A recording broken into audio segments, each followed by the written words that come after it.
तरह है कि आज की ब्रेकिंग न्यूज, हाँ। सबसे पहले ये कहें ठीक कि है। आज की ब्रेकिंग न्यूज के हिंदुस्तान दुनिया की चौथी बड़ी इकोनॉमी बन चुका हुआ है। ये आपने कागजों में देखा होगा, देखें एक रिपोर्ट शाया होती है, हर साल की नई रिपोर्ट होती है। तो वो जो रिपोर्ट आई है उसके मुताबिक तो हिंदुस्तान दुनिया की 5वीं बड़ी इकोनॉमी है। चंद महीनों बाद जो नई रिपोर्ट आनी है उसमें हिंदुस्तान, आप देख लीजिएगा, हिंदुस्तान दुनिया की चौथी बड़ी इकोनॉमी बन चुका होगा, क्योंकि IMF जिसको प्रॉपर चैनल के थ्रू जो भी हुकूमत आती है, जो भी गवर्नमेंट आती है, वो कश्मीर के मसले पे ये कहती तो है कि हम इसको अव्वलीन तरजीह रखेंगे, लेकिन ऐसा कुछ भी नहीं है। ये सिर्फ बातों की हद तक है। अगर ये अव्वलीन तरजीह रखते हैं तो काफ़ी अरसा पहले ये मसला हल हो चुका होता। मसला ये है कि कोई इस इशू पे बात करना ही नहीं चाहता, आलमी दुनिया में भी कोई इशू पे बात करना नहीं चाहता। जम्मू कश्मीर के हवाले से कश्मीर का मुद्दा पाकिस्तान और भारत के दरमियान हमेशा ही तनाज़ा रहा है। इंडिया के डिफेंस मिनिस्टर राजनाथ सिंह जो बार बार कश्मीर पर बात करते हैं, पाकिस्तान को टारगेट करते हैं। अभी रिसेंटली उनकी एक और स्टेटमेंट आई है, कहते हैं कि जो पाकिस्तान के पास कश्मीर का हिस्सा, जिसे वहाँ पर मकबूजा कश्मीर कहा जाता है, वो कहते हैं इनके लोग हमारे पास आएंगे, खुद को खुद भारतीय तस्लीम करेंगे, कहेंगे हम प्राउड इंडियन हैं, हमारी घर वापसी हो गई है और हम लोगों से गलती हो गई थी पाकिस्तान में जाने की, क्योंकि भारत यकीन रखता है एक भारत एक श्रेष्ठ भारत पे।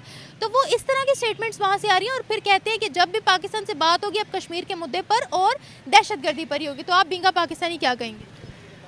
ये जो दहशतगर्दी की बात करते हैं, जो कश्मीर में जुल्म हो रहा है, कश्मीरी अवाम एक तवील अरसे से हक़ खुद अरादियत के लिए जो वो कोशिश कर रही है। मसला ये है कि ये अब जोग्राफी मसला नहीं रहा। जिस अगर तारीख को देखा जाए, जो इंडियन वहाँ पर जुल्म कर रहे हैं हमारे मुसलमानों पर, तो वो इंसानी हकूक़ की जिस तरीके से खिलाफ वर्जी कर रहे हैं, तो इसको आलमी दुनिया को इस बारे में सोचना चाहिए कि ये सिर्फ खित्ते का मसला नहीं है, कि ये ज़मीनी मसला नहीं रह गया, असल में वहाँ पर जुल्म हो रहा है। अगर वो दहशतगर्दी की बात करते हैं तो सबसे ज़्यादा दहशतगर्दी तो वहाँ पर वो कर रहे हैं जो वो जब वहाँ पर मुसलमानों पर जुल्म कर रहे हैं, तशद्दुद कर रहे हैं, तो दहशतगर्द तो सबसे बड़े फिर वो हैं।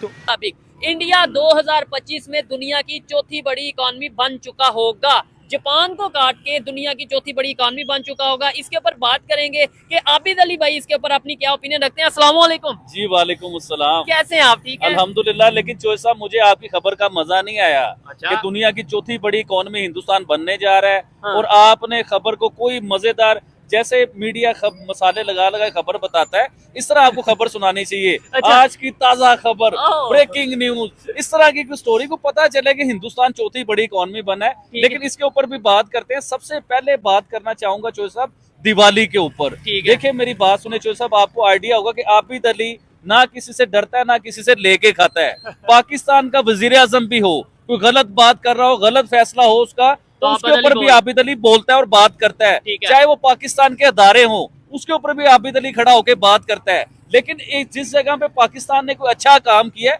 उधर भी बात करनी चाहिए, उधर भी अप्रिशिएट करना चाहिए। मुझे बड़ी खुशी हुई सीएम पंजाब, वजीर आला पंजाब मरियम साहिबा के ऊपर, कि बड़ी खुशी हुई कि इन्होंने प्रॉपर एक दिवाली का फंक्शन सेलिब्रेट किया। इवन के इस तरह नहीं कि कोई खबर चलवा दी कि दिवाली मुबारक हो, कि टीवी पे खबर आ गई, कोई अखबार में खबर आ गई, इस तरह नहीं। प्रॉपर उन्होंने एक इवेंट अनाउंस किया, उसमें सिख भी थे, उसमें हिंदू भी थे, प्रॉपर मिनॉरिटी जो है ना उन्होंने इकट्ठी करके दिवाली सेलिब्रेट की और बड़े अच्छे तरीके से सेलिब्रेट की। तो मरियम साहिबा ने इस जगह पे मेरा भी दिल जीत लिया और पाकिस्तानी अवाम का, इवन के पूरी दुनिया का, और अच्छा मैसेज दिया पूरी दुनिया के बीच में। उसके बाद उन्होंने एक बड़ा काम किया कि उधर हिंदुओं को एक बड़ी अच्छी रिलीफ दिया, उन्होंने एक पैकेज दिया उन्होंने कि हिंदुओं को 15,000 रुपए जो है ना फी घर, फी फैमिली को 15,000 रुपया मंथली जो है ना वो स्टार्ट किया।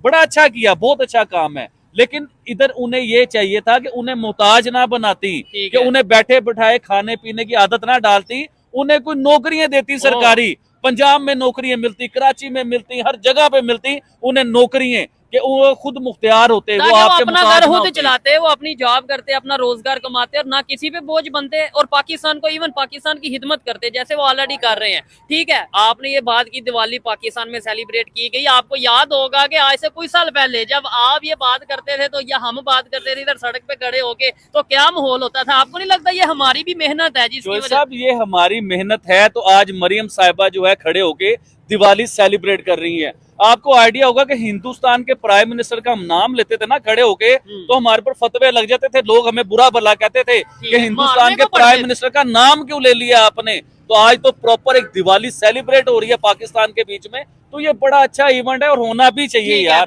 अक़वाम मुत्तहिदा के ये अक़वाम मुत्तहिदा में तो ये तवील अरसे से ज़ेर बहस है। इस अक़वाम मुत्तहिदा में अरसे से ये मसला पेंडिंग पड़ा है।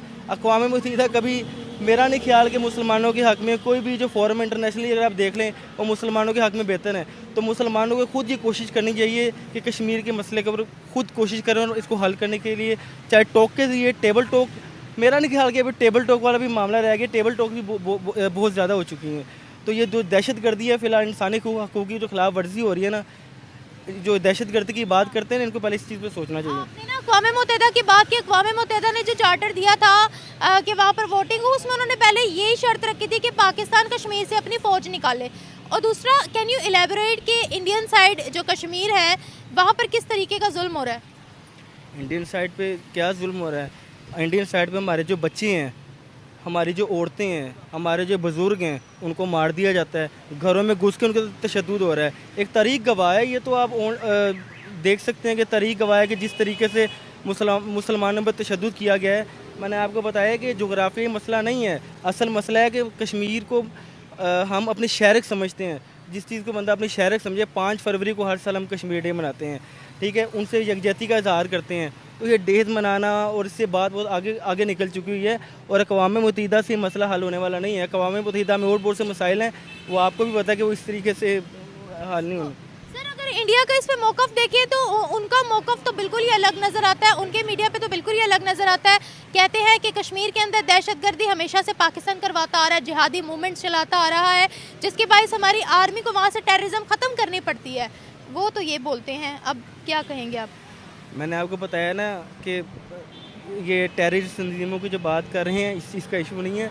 मसला ये है, आपने दहशतगर्दी की बात की है, वो जो मर्जी स्टेटमेंट देते रहें, दहशतगर्दी तो मैंने आपको बताया कि वो वहाँ पर कर रहे हैं। हमारे अगर अगर अगर अगर मासूम लोगों को मारना, अगर मासूम लोगों को मारना दहशतगर्दी है, तो सबसे बड़ी दहशतगर्द तो वो खुद हैं। उनकी स्टेटमेंट को मेरा नहीं ख्याल कि हमें कोई इतना मैं कह रही हूँ, वो कहते हैं ये मासूम लोगों की जान पाकिस्तान ने ली। क्या हमने कभी कोई मुहिम चलाई है कश्मीर के अंदर? क्या हमने कभी कोई पॉलिसी बनाई वहाँ पर? कोई हमने अपनी जहादी मूवमेंट वहाँ चलाई? बहुत क्रिटिकल क्वेश्चन आप पूछ रही हैं। जहादी मूवमेंट चलाई कि नहीं चलाई? जब ये इस तरह का जुल्म होता है ना, तो उसके बाद ही ये जहादी तंजीमें जन्म लेती हैं। आपने रिसेंटली अभी पाकिस्तान और इंडिया का जो इशू देखा है, उसके अंदर जिस तरह से ये जो इशू चल रहा था, काफ़ी तंजीमों के नाम सामने आए, तो बेसिकली वो भी मसूद अजहर का नाम लेते हैं, एक हाफिज़ सईद का नाम लेते हैं, और भी बहुत से जिनका नाम लेते हैं। हाफिज़ सईद का नाम लेते हैं, मौलाना मसूद अजहर साहब का नाम लेते हैं। सिर्फ यहाँ की नहीं, मैं कहता हूँ बहुत से इस्लामिक कंट्रीज हैं, ये बहुत सी हमारी जगहों पे, मेहनत इवन इंडिया चाइना के बॉर्डर के ऊपर हमने देखा है कि भाई वो सेलिब्रेशन के गिफ्ट, जो सा दिवाली के गिफ्ट एक दूसरे को दे रहे हैं, बॉर्डर के ऊपर हमने ये चीज देखी है। सर, आप तो इंडिया और चाइना की बात कर रहे हैं। सऊदी अरेबिया, जहाँ पे हमारा मक्का मदीना है, जहाँ पे हमारे हज होते हैं, वो भी दिवाली सेलिब्रेट कर रहे हैं। यूएई, वो भी दिवाली सेलिब्रेट कर रहे हैं। इवन के मुस्लिम बहुत से ऐसे ममालिक है जहाँ पे दिवाली सेलिब्रेट हुई है, और उनमें पाकिस्तान भी शामिल हो गया है कि पाकिस्तान में भी दिवाली सेलिब्रेट हुई है और बड़े अच्छे तरीके से हुई है। और मैं आपको फिर दोबारा ये कहना चाहूंगा, ये आपकी, मेरी, हम सब की मिलकर ये कोशिशें रंग लेके आ रही हैं। क्योंकि आपको आइडिया होगा कि हम इधर खड़े होकर इंडिया की बात करते थे, तो लोग खड़े होकर हमारे पर फतवे लगा देते थे, हमें बुरा भला कहते थे। जी हाँ, हिंदुओं की बात कर रहे हो, हम तो ईद मनाते हैं, तो दिवाली की बातें कर रहे हो, मुसलमान होकर दिवाली का नाम ले रहे हो, आपकी जुबान पलीत हो गई, आप तो काफर हो गए हो, इस तरह की बातें। तो आज मरियम साहिबा ने दिवाली सेलिब्रेट करके सब बातों के जो है ना, सबके मुंह बंद कर। अच्छा, ये चीज है, चले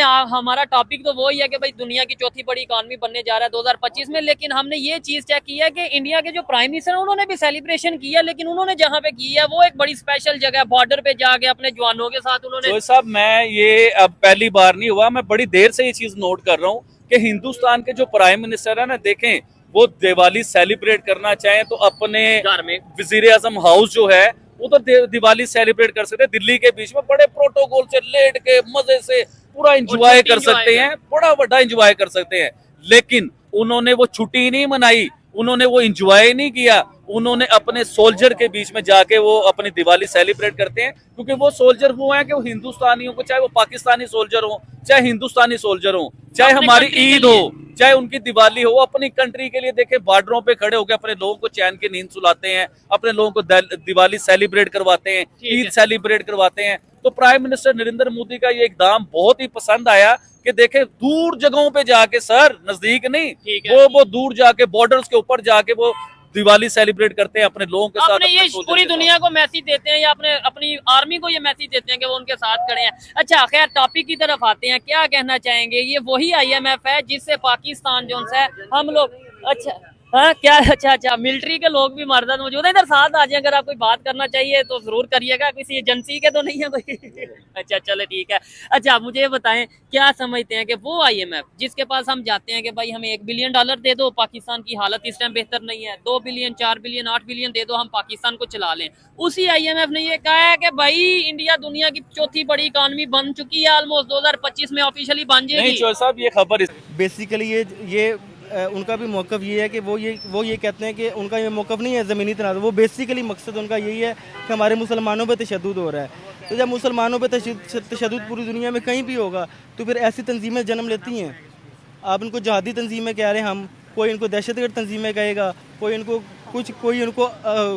मुख्तलिफ नामों से पुकारेगा, तो भी इस तरह की तंजीमें ऐसी जन्म लेंगी। मतलब आप कह रहे हैं कि जिहाद हमने करवाया है, कश्मीर करवाया है या होता रहा है, ये तो गवर्नमेंट लेवल की बातें हैं कि करवाया है हमने, यहाँ होता रहा है। तैयार है वहाँ जिहाद करने के लिए? हम इंशाल्लाह हर मुसलमान तैयार है, हर मुसलमान तैयार है। हम अपने मुसलमान कश्मीरी बहन भाइयों के साथ खड़े हैं। जिहाद होता है कि देखें, मुसलमान एक जिस्म की मानिद हम कहते हैं ना, जिहाद ये चीज़ का नाम नहीं है कि मेरे घर दुनिया में कहीं भी तशद्दुद हो रहा है, मैं वहाँ नहीं जा सकता, मैं वहाँ पे मेरी रीच नहीं है।